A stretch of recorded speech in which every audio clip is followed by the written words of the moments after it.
myself and to help someone else who's been going through the same process as I was, and to acknowledge the people who actually helped me and my family throughout the trauma we all been through. So that was like those were like my goals. Well, while I was writing my book. And I'm not a writer to begin with. Mhm. It just started with like when I was really practicing the journaling process. I learned about journaling like a couple years ago, and I've never done that in my life before. And I thought it's just a fun way to do it. And I just got into it, and turns out it healed me. It healed me so much, because sometimes you don't want to share your thoughts with someone else out there. And if you just write it down, you just feel empowered, because the answers come like it's all been there inside you, but you just have to be quiet to listen to that. And if you just sit down and just write it out, it will eventually come to you. That's So good. yeah, that was just the whole birth of my writing, And when I was in the process of writing, journaling about how I felt all through years and how I became the person who I am right now, universe started giving me signs to publish a book or something. And like I said, I'm not a writer, and no one actually gave me this idea you can even write a book. And when I got to know about like how people are just writing an ebook nowadays, I thought that'd be a great idea to just be out there and express myself. And I did it to heal someone else. And yeah, so So Pooja, let me ask you this. So we're talking about the book, and again, the title is The Good Healing. Would you tell them about the trauma that you had to overcome? So tell them about, your background and your story. I know the story, but they don't know it. yes.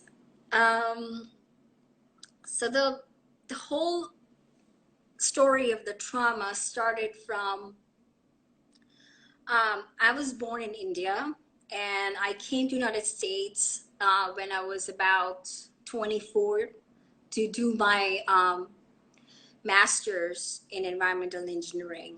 Um, and if you ask someone else who can see me right now, they will not guess like what happened in my past with my family. And like I said, it's just like life was going smoothly up until at the age of 15.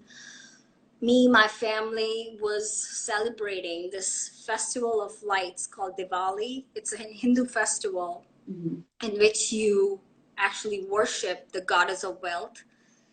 And part of the process is like you bring a lot of cash and your jewelry and your gold you own from the bank into your house so that you can worship the goddess of wealth. It's a part of a ritual. So, and we also hired painters, like four painters, like to paint our house. And they actually planned a robbery, and they took advantage of the noise of the fireworks, which actually we do at night. We were just so happy celebrating the festival, and around like 1 or 2 a.m. they broke in, because by that time they learned everything about our house. They know, because they were the ones who doing the painting and everything, painting the walls, and just talking to each other. And they just enter a house around that time, and they start like killing my mom and dad. And I was so shocked. I was just like, next morning, because me and my sister had no idea what was going on. And next morning, I just woke up and just so shocked. Like, what just happened? Like, how can anyone ever kill my family like that? I just thought like they also killed my mom. And that's why I was so terrified. Like, to be honest, Tanisha, I have never seen any death of a person up until that point. Yes, I was told my grandma was not, like, alive, but I've never actually seen any dead body in front of me. But having seen my dad on the floor, I was just like, how can this, is this a dream? Because for me, it's just like my father said goodnight to us like a couple hours ago, and next morning he's dead. It was too much for me. I couldn't believe it happened, and it just gave me it just gave me this feeling like there are people in the world who do not want us to live. Mm-hmm. Because there were so many questions like running in my head, like, how can this happen to me and my family? Especially they were so religious people. My I was lucky enough my mom was saved, and somehow, and but my dad, everything is like scattered, my life scattered. I did not understand why that happened to me. I became more fearful, like something could happen to me, someone can just run to me now and kill me. Because the whole thing, like, I couldn't connect the dots, what just happened. And how can just like someone walks in your house and kill someone so easily? And it took me years and years to come out of that trauma, because I was not able to sleep, like, by myself at night. Mm-hmm. Around that same time, I just get up every night watching if someone's going to kill me. And it was very difficult for me to even ask my family members to like sleep next to me, so I feel Mm-hmm. like, safe. And then once I got healed from that fear, from that trauma, I just started having this another kind of chain of thoughts, like, why did that happen to me? and and then there could be something more, out of the world, which I can do to save me and my family now. Because yes, I didn't get the answer what I was looking for back then, but there could be something I could just do on my own. And and Priya, talk to him about that healing process. Like, what process did you go through from, waking up as a child, finding your parents or your dad deceased, and then like, how was that healing process? What did you do to get through that? I actually learned how to journal and get into my meditation process, which was actually very helpful. If you haven't tried doing meditation, I must suggest you should try, because it's very healing. It just calms your thoughts. It just, yes, we all have anger, and for some kind of reason, and we have some kind of uh, limited, knowledge, but we really need to calm our thoughts. So meditation is a good practice to do that.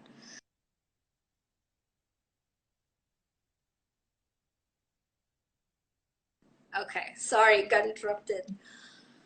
Okay. um and I have learned to accept the situation, not to just keep probing about what has happened, and not to label it right or wrong anymore. Accept the situation as it is. And from How does there, let me ask you this. How did your family cope with it? Like your mother, because she was actually in the room with your father, and then your sister? mhm, so me and my sister were in the same room together. Mm-hmm. And my brother, who was like 6 years old, he was there with my mom and dad. Mm-hmm. And he actually saw everything what happened. And to still this day, I've never actually asked him if he Hmm. remembers anything. It's just so painful for me. And you asked by my mom. My mom actually, I think what happened was when they start beating my mom using the iron rods on her head, she felt unconscious, and that's how they thought like she's not Hmm. alive. And next morning, she was able to cope up with all that, and she was taken to the hospital. And after a couple of weeks, she was able to like speak and everything. Okay. And after that, I'm so grateful for the relatives from my mom's side who came forward and supported all of us. You know, they sent us to the school, and it was not hard. It was just not easy. It was hard, and it was. I just lost my mom from Hmm. that day. I just lost. She was not able to perform the way she used to, and I kept blaming so many people for so many years. And Shanisha, it was not easy. It just took me years and years of practicing to remove the focus from what has happened to me in the past to now what I really love to do in my life, and how can I heal myself and other people, tell other people about it. So Talk to me about your writing process. Like, did any of those feelings come back up when you started to write your book? yes, it was there, and I thought I was just healed because I started exploring the things I love, and because I was not thinking those thoughts anymore. But when I started to write this book, it just came on the surface because some of the incident that happened after I began to heal myself, they were not as clear to me. There were some sort of questions which I can relate to. Oh, because I don't have father, that's how it goes in society. Because if I had a father, I'll be having this or that thing gonna go like easy for me. So I started like clearing those kind of thoughts. So those writing is just like, yeah, it's a healing process, but just it just resurfaced, when I started writing. So I had to talk to some professional about that and express my feelings. Like, I'm writing this book, and I thought I'm healed. I was like happy, and they suggested, like, it's gonna come when you're gonna go back to your childhood. It's gonna come again and again, but you have to learn to focus on the tools which worked for you in the past. So yeah, like I said, it was not easy. I was just too emotional, writing all that. And that's understandable because dealing with what you've experienced, what you had to overcome, that's kind of tough. But it's also a testament of your faith and your strength. Because people go through different things and they feel like, hey, it's the end of the world. But me, I can just imagine how difficult it will be for me to walk in the room, next to mine or down a hallway, and then find, let me say, my mom deceased. That will mess me up. And I don't know if I ever just be able to bounce back from that. I know it will take time, it will take a lot of prayer, it'll take me some professional help as well. But I think your testimony is powerful. It shows people that you can overcome anything or you can find coping skills to deal with anything that life throws your way. So I commend you for that because it's a testament of your strength. And Thank I you. know it was tough, but I know it's tough when we talk about it. But your story is so powerful, it's going to help somebody. It's going to help somebody else who's trying to get to the point of the good healing. Thank you so much, Janisha. I Tell appreciate that. people you are so welcome. Tell people where they can find your book. Right now, it's available on Amazon.com, but I'm still in the process of put it into print. But for right now, you can find it on Amazon.com. What do you want people to take away from your book? I want There are so many things to take away, but I actually just want to emphasize on love yourself completely, no matter what, because there are so many people out there blaming us. You're not doing right. This is not the way to do. And situation comes, circumstances come. But if you just learn to love yourself, you can just make it through. And the other thing I will really emphasize uh, is gratitude. Gratitude is such a powerful thing. I just learned a lot from that. If you're grateful for the things you have and the people you have, and the minor things in your life which you never even considered they were there in your life, if you start appreciating those things, you can just start seeing you're already blessed, and you will attract more of that. Absolutely, absolutely. And I love when you talk about gratitude because I know your family plays a big role in your life, just like mine does in my life, especially with this day and age. And we think about the coronavirus and things like that. Gratitude is a big thing because sometimes God takes things away and sit us down so we can get back to the basics, which is showing love and spending time with our families because those are things that are important and those are the things that really matter to us. Is there anyone that you would like to show gratitude to or just thank them for playing a special role in your life?